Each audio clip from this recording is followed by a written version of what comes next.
Bom dia, tudo bom?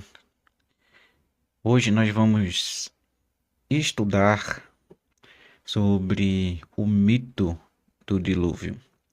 Para quem não sabe, a narração do dilúvio está na Bíblia Sagrada,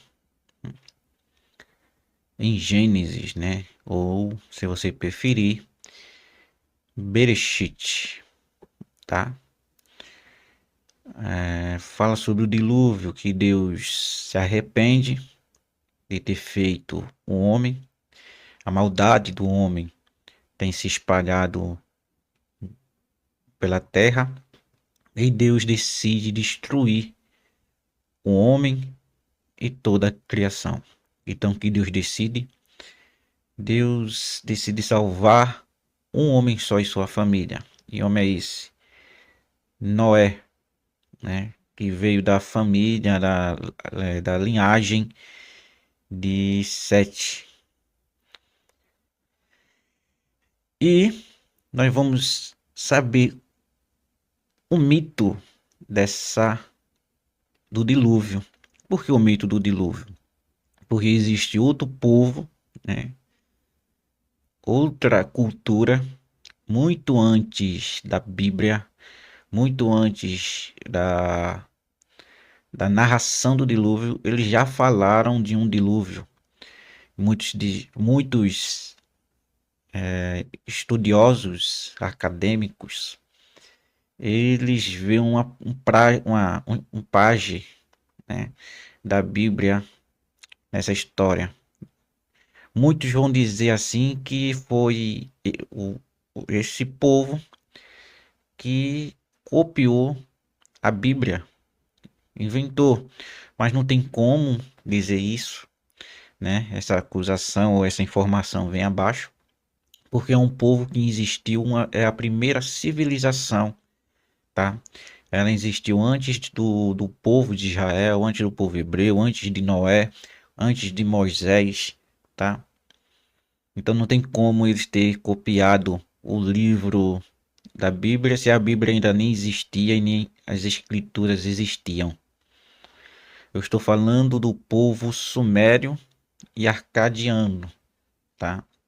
A gente vai analisar hoje um, um achado,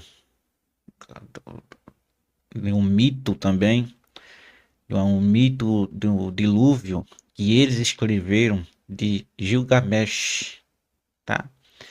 Vamos analisar ele para você ver e depois nós entraremos na conclusão desse vídeo.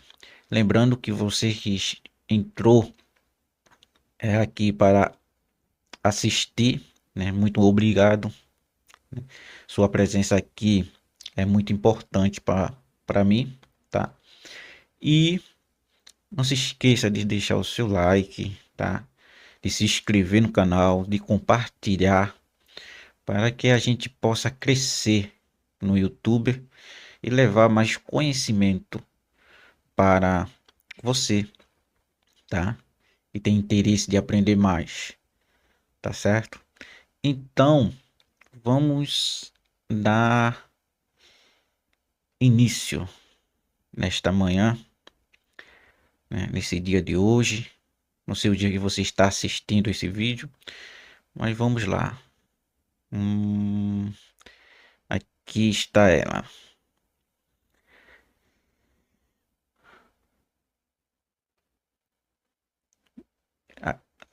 Aqui é um texto, né? Um estudo que já é realizado nessa manhã sobre Gilgamesh, né? Epopeia de Gilgamesh, um escrito do povo arcadiano, né? Sumério arcadiano. Vamos lá, vamos iniciar. Se você deseja acompanhar o estudo junto comigo, amplie aí no seu celular, na sua televisão, para ficar assim melhor a visibilidade do texto. Então, começa assim.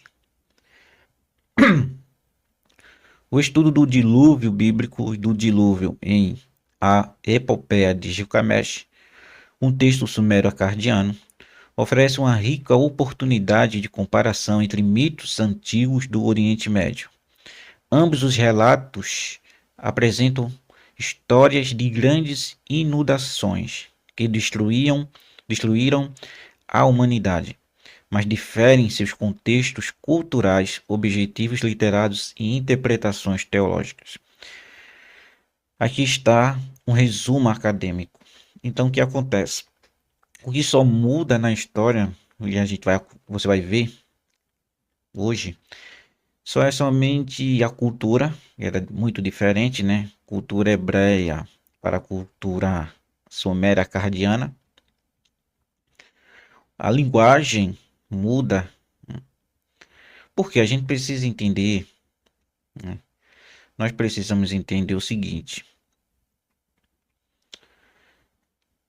Você, quando vai ler um texto, uma história, você não pode ler a história trazendo para os dias atuais.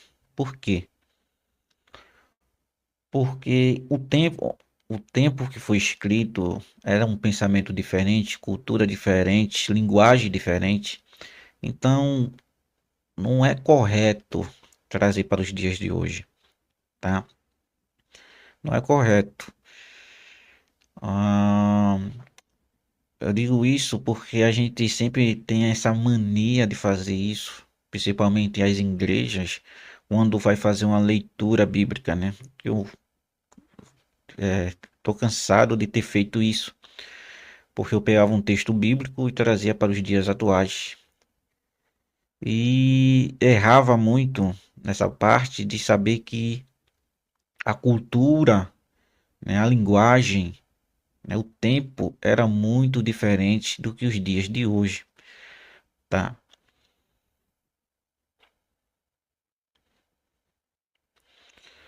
Contextos históricos e literários. Dilúvio bíblico, Gênesis capítulo de número 6, versículo de número 9. Origem. Inserido no Pentateuco, tradicionalmente atribuído a Moisés, mas considerando pelos estudiosos como resultado de múltiplas fontes redigidas durante o exílio babilônico. Tá? Então, houve isso aí. O livro de Gênesis ele é atribuído a Moisés, né? Mas não podemos dizer que realmente Moisés tinha escrito o livro de Gênesis, tá? Não somente esse livro, mas qualquer um outro. Não tem fontes, provas de que o nome que é atribuído aos livros realmente foi escrito por aquela pessoa, tá? Foi atribuído, mas ninguém sabe se realmente pertenceu àquela pessoa.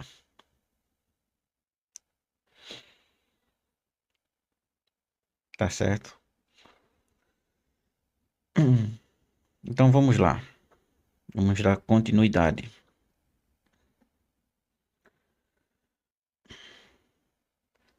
Babilônico. No século no século 6, no século 6 a.C. Narrativa: Deus decide destruir a humanidade devido à sua corrupção, mas salva Noé, sua família e um casal de cada espécie animal. Após 40 dias e noites de chuva, o dilúvio termina e Deus estabelece uma aliança com a humanidade. Propósito, né? O propósito dessa narrativa é transmitir lições teológicas sobre pecado, julgamento e misericórdia divina. Dilúvio em Gilgamesh, né? Lembrando que é umas tabuletas do ano do ano 11, tá? Até o ano 12. As tabuletas e foram encontradas, tá? E foram encontradas. Origem: literatura mesopotâmica, escrita em arcadiano, com raízes mais antigas em textos sumérios, há 2100 anos antes de Cristo. Então, há 2100 anos, muito antes da criação das escrituras. O primeiro povo a existir, o primeiro povo politeísta. Tá? Narrativa: o herói Utnapishtim é avisado pelo deus Ea de que os deuses decidiram exterminar a humanidade. Ele constrói um barco, leva sua família e animais e sobrevive ao dilúvio. Após a inundação, os deuses se arrependem de sua decisão. Propósito: explorar a mortalidade humana e a relação entre homens e deuses. Então, os arcadianos, tá? Os sumérios arcadianos, eles escreveram essa narrativa um ex-propósito, né? De mostrar uma relação entre o homens, né? Homens e deuses. Então, uma relação.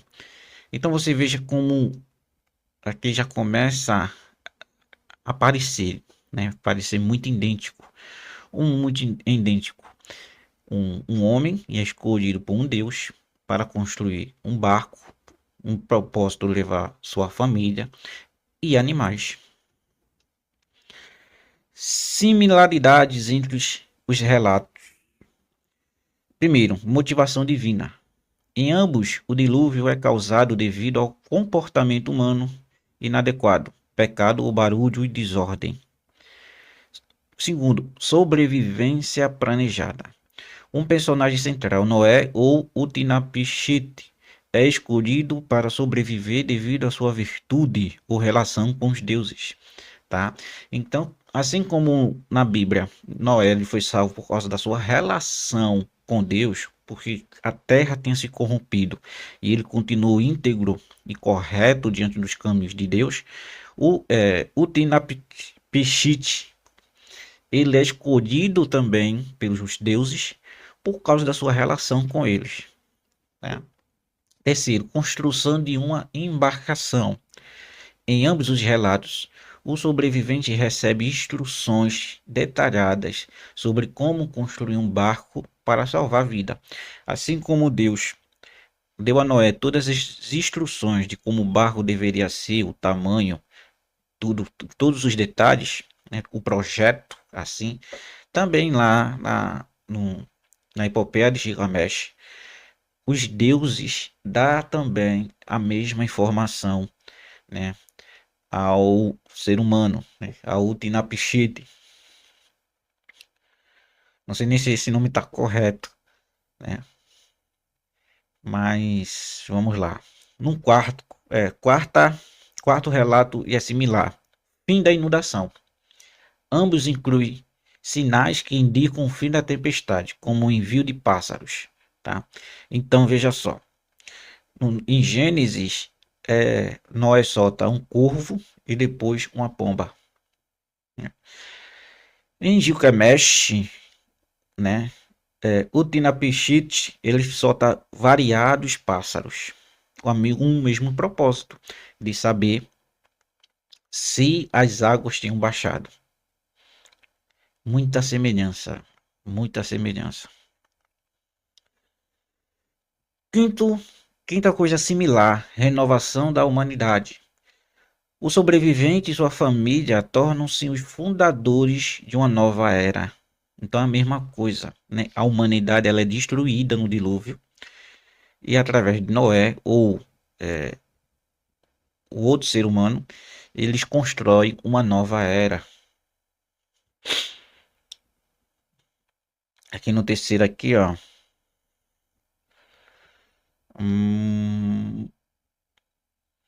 Diferenças principais. Quais diferenças principais que tem? Primeiro, teologia. No relato bíblico, há um único Deus que age de forma justa e misericordiosa. Tá? No relato de Gilgamesh, o panteão dos deuses é retratado de forma caprichosa e conflituosa. Propósito narrativo. Gênesis busca ensinar princípios morais e espirituais, apresentando Deus como fonte de justiça e redenção. E já em Gilgamesh, reflete preocupações humanas com a mortalidade e imortalidade, sem a ênfase em moralidade divina. Terceiro, fim do dilúvio. Em Gênesis, Deus faz aliança com a humanidade, prometendo nunca mais destruir a terra desta forma. Ou seja, que forma? Debaixo da água.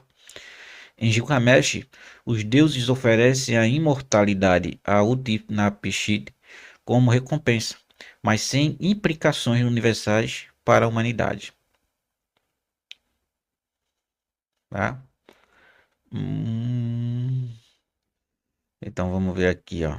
Interpretações acadêmicas.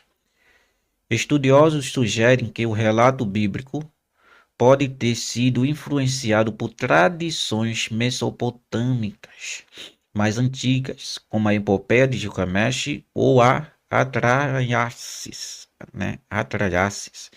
durante o exílio babilônico. Os judeus tiveram contato direto com essas culturas, podendo ter adaptado elementos narrativos para refletir sua própria teologia monoteísta. Tá? Então, o que acontece aqui? Essa escrita, tudinho, era muito preservada, contada também na Babilônia, tá? Lembrando que a Babilônia, ela é uma nação também vinda do povo, tá? Vindo do povo acardiano, tá? Então a Babilônia é uma nação criada através do povo acardiano. Então eles preservavam sim, assim como o povo até hoje preservam as escritas, as histórias judaicas do primeiro século. Os babilônicos faziam a mesma coisa, né? Retratavam nas paredes, em pinturas, em estátuas, preservavam também a história. Sempre foi assim, até os egípcios tudo faziam isso, para preservar a história do seu povo. Então, o que acontece? O povo judeu, o povo hebreu, quando foi levado por Nabucodonosor para a Babilônia, eles tiveram contato direto com as histórias babilônicas, tá? E eles adaptaram, tá, a história deles à história babilônica. Por quê? A história babilônica relata histórias com deuses e eles relataram do jeito monoteísta de um único Deus. Pode ser que eles tenham feito isso para que os seus filhos, né, ou filhos dos seus filhos, não tivessem um contato direto com os deuses. Pode ser, né? Não podemos afirmar. Mas o que nós podemos afirmar é que a história do dilúvio é uma história suméria acadiana, tá? Ela não é uma história cristã, tá?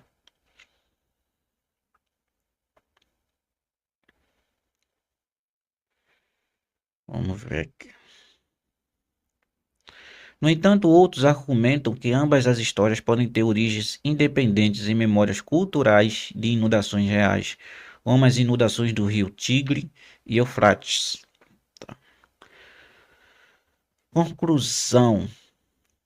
Os relatos do dilúvio em Gênesis e Gilgamesh compartilham semelhanças estruturais e narrativas, mas refletem expectativas culturais e teológicas distintas. Eles continuam sendo objetos de estudo importantes para compreender como as civilizações antigas lidavam com questões de moralidade, humanidade e transcendência. Ok? Agora eu vou mostrar a vocês a influência da Mesopotâmia, dos mitos da Mesopotâmia, dentro da cultura hebreia.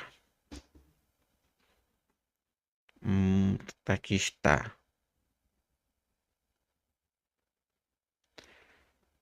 A influência dos mitos mesopotâmicos nos contos bíblicos é um tema amplamente discutido em estudos acadêmicos. Muitas narrativas da Bíblia, especialmente do Antigo Testamento, apresentam paralelos significativos com textos literários e mitológicos da Mesopotâmia, como o épico de Gilgamesh, o Enuma Elish e o épico de Atrahasis. Eu acho que é assim que se fala, Atrahasis. Essa conexão pode ser atribuída ao contato cultural direto entre os hebreus e as civilizações mesopotâmicas, especialmente durante o exílio babilônico. O exílio babilônico, tá? No século 6 antes de Cristo, quando grande parte do Antigo Testamento foi compilado ou redigido, entendeu? Por isso que muitos estudiosos, né, acadêmicos, eles relatam exatamente que pode ser um page da a Bíblia pagiou essa história do povo sumério, exatamente por causa que o livro do Gênesis, alguns livros do Antigo Testamento, ele foi compilado, feito, né, compilado no século 6, tá? Muito depois de Moisés, lá no cativeiro babilônico. Aqui está uma análise detalhada das influências narrativas comparadas, tá? O dilúvio. Mito mesopotâmico, Atrahasis e épico de Gilgamesh. Resumo: os deuses incomodados pela humanidade, né, decidem exterminá-la com um dilúvio. Ea, ou Ekin, Enki, né, é um deus babilônico, alerta um humano justo para construir um barco e salvar sua família e animais. Após o dilúvio, a reconciliação com os homens. Entendeu? Então, eles pegaram esse texto, o texto de Gilgamesh, e conta a história do dilúvio, e adaptou para o deus dele, o deus El, né? Yahvé, né? Jafé, porque nesse tempo babilônico existia o jafismo, né? A crença em Jafé. Relato bíblico em Gênesis 6:9. Resumo: Deus decide destruir a humanidade devido à corrupção e violência, mas salva Noé, que constrói uma arca seguindo instruções divinas. Após o dilúvio, Deus promete nunca mais destruir a terra dessa forma. Comparação, vamos ver a comparação. Ambos os relatos compartilham a estrutura básica: causa, aviso, construção do barco, salvação e reconciliação. Tá? Todos os dois textos, seja qual for bíblico ou o Gilgamesh, eles têm esse propósito da causa, aviso, construção do barco, salvação e reconciliação. A principal diferença é teológica. A visão monoteísta do Deus bíblico contrasta com o panteão caprichoso dos deuses mesopotâmicos. Então só é a teologia, né? Porque um conta de um único Deus e o outro conta sobre vários deuses. Outro livro, esse Págio, né? A Bíblia pagiou, é a criação.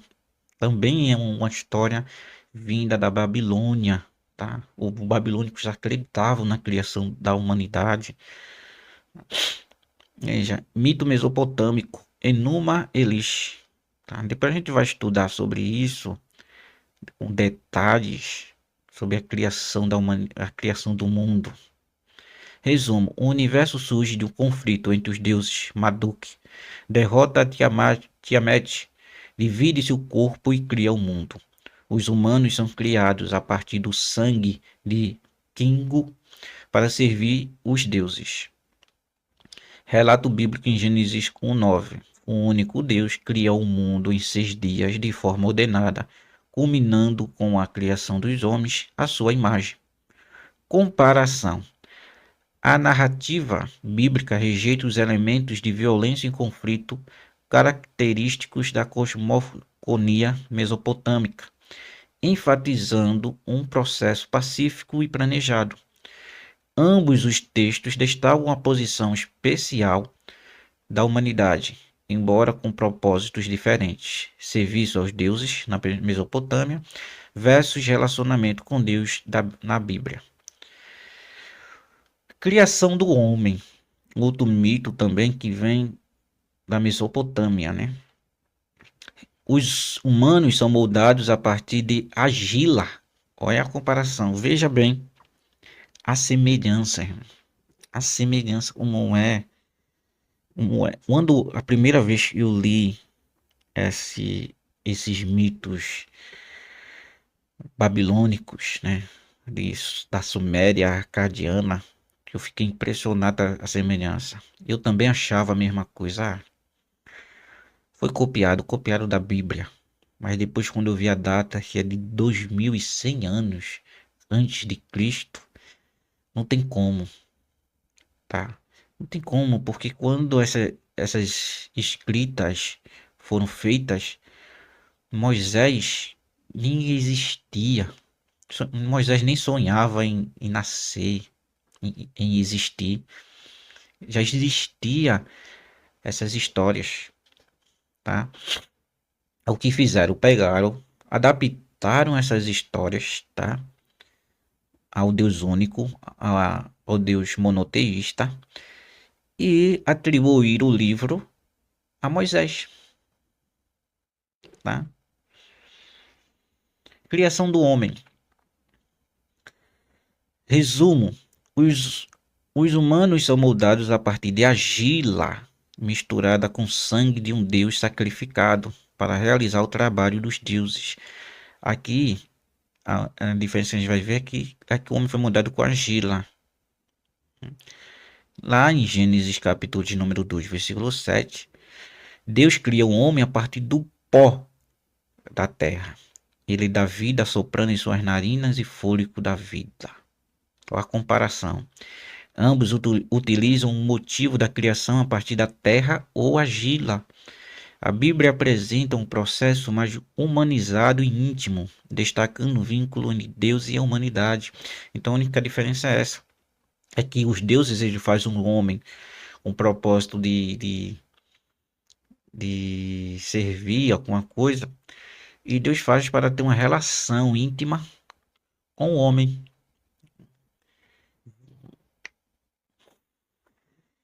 O Jardim do Éden, épico de Gilgamesh. Resumo: Gilgamesh busca uma planta da imortalidade no fundo do oceano. Depois de obtê-la, ela é roubada por uma serpente. Olha a serpente aqui, tá? Relato bíblico. Adão e Eva vivem no Éden com acesso à árvore da vida, mas são expulsos após comerem o fruto da árvore do conhecimento, induzidos por uma serpente. Comparação. O tema da imortalidade perdida é central em ambas as histórias. Nas duas histórias eles perdem a imortalidade, tá? A serpente é um símbolo que é recorrente nos dois contextos, mas na Bíblia ela tem um papel mais moral e associado à queda. Diferentes ideologias, monoteísta e politeísmo. A Bíblia transforma narrativas politeístas em uma visão monoteísta, onde um único Deus é soberano. Os textos mesopotâmicos refletem sociedades politeístas, com deuses antropomórficos que muitas vezes agem de maneira caprichosa. O capricho dos deuses, né? A gente vai ver isso também. Teve uma influência muito grande o politeísmo sumério também na Grécia, né? A gente vai ver que todos os deuses, os deuses gregos, eles eram caprichosos. Um desses motivos a gente vê a luta de Perseu, né? A história de Perseu, a história de Hércules, sempre contra o capricho dos deuses. Propósito narrativo. Os mitos mesopotâmicos frequentemente explicam a ordem cósmica e justificam o poder dos reis, que eram considerados representantes dos deuses. A Bíblia tem um foco ético e espiritual, enfatizando a aliança entre Deus e a humanidade. Na Mesopotâmia, os humanos são criados como servos dos deuses. Na Bíblia, os humanos são criados à imagem de Deus com um papel de cuidado e domínio sobre a criação. Contato cultural. O exílio babilônico expôs os hebreus a textos mesopotâmicos, como o Enuma Elish e o Épico de Gilgamesh, que eram amplamente conhecidos na região. Então, esses textos eram bastante conhecidos na região da Babilônia. Tá? Então, os judeus tiveram acessos, tá? Tiveram acesso a esses mitos. Adaptação teológica. Os escribas hebreus adaptaram temas comuns para refletir sua própria teologia e visão de mundo. Por exemplo, Noé é retratado como um modelo de justiça individual, contrastando como os personagens mesopotâmicos que agem em obediência a um Deus específico, né? Então, o, o dilúvio, ele é um mito sumério adaptado na Bíblia para relatar um único Deus, ou seja, o monoteísmo. Irmãos, se você ler a história do dilúvio, você vai entender isso que está sendo falado hoje aqui. Não é muito difícil. Para e pensa.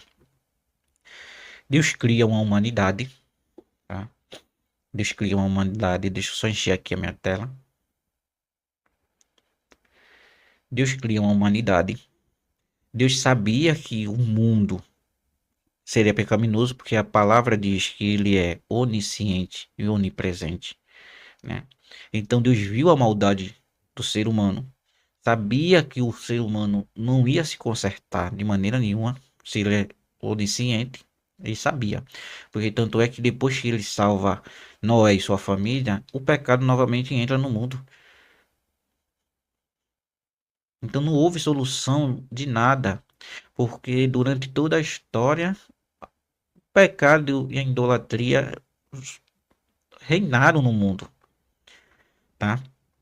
E Deus sabendo disso, sabia que o homem ia pecar, o homem não ia resistir, Deus vai e coloca uma árvore do mal, do bem e do mal no meio do jardim, já sabendo que o homem iria comer. E mesmo assim Deus permite, come e coma, para poder assim destruir a humanidade.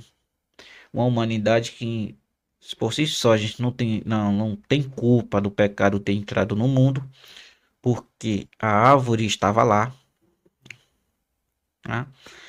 Então Deus destrói. E a narrativa dessa destruição é que, por quê?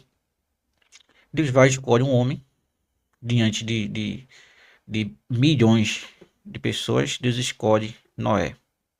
Noé vai e faz a arca. Um homem passa 120 anos construindo uma arca, tá? Imensa, imensa, uma arca, e coloca todos nessa arca, todos os animais dentro da arca, todos os animais. Agora, o interessante, se você parar para pensar, é que a ciência fala que existe para mais não sei de quantos milhões ou bilhões de animais espalhados pelo mundo todo. Mas Noé consegue pegar cada casal de um e colocar dentro da arca. Você já imaginou o tamanho que poderia ser essa arca para ele colocar um casal de cada animal ali dentro? Além de caber todos aqueles animais, ele tinha de estocar alimento ali dentro. Alimento para cada animal, tá? E alimento para si e sua família, tá? Aí passa 40 dias ali dentro. Começa a chover, começa a chover para poder encher toda a, a terra e ele fica em cima das águas. Pare e pensa, a história, como a história ela é meio complicada de ser entendida, né? É impossível isso ter acontecido, tá? Então, tá aqui a prova, né, de que é uma história, é um paje da história suméria. A história do dilúvio não é bíblico. A história do dilúvio ela é arcadiana, né? Suméria arcadiana. E os babilônicos influenciou muito os hebreus. Então os hebreus pegaram a história do dilúvio e adaptou para o monoteísmo, a história do único Deus. Tá certo? Quem quiser acreditar, que acredite. Quem não quiser acreditar, não faz diferença nenhuma. Tá? Tô aqui passando, tá? A informação tá aqui tudo, tá? Se você quiser também pesquisar na internet, é só você pesquisar, né? Epopeia de Gilgamesh, e lá você vai ler a própria história. Lá você vai ver a data que ela foi escrita. Depois você pega e compara de quando o ano que foi escrito o livro dos Gênesis e você vai ver que não bate. Não tem como os sumérios ter copiado a Bíblia, porque ele foi o primeiro povo, a primeira nação, né? A primeira civilização. Então não tem como, tá? Primeira civilização. Então não tem como, tá? Não tem como chegarem aqui e dizer que tá errado. A leitura aí tá errada. Então esse foi nosso estudo de hoje, né? O mito do dilúvio. Nós vamos voltar assim amanhã, trazendo um novo estudo para vocês. Vamos trazer o estudo da. Eu vou trazer para vocês o estudo sobre, talvez sobre a criação. Vou pesquisar direitinho, estudar ela. E amanhã estarei aqui novamente junto com vocês, tá? Tenha um bom final de semana, um bom dia, uma boa noite, uma boa tarde, dependendo da hora e do dia que você esteja vendo esse vídeo, né? E não se esquece de deixar aquele like, se inscrever para poder nos ajudar.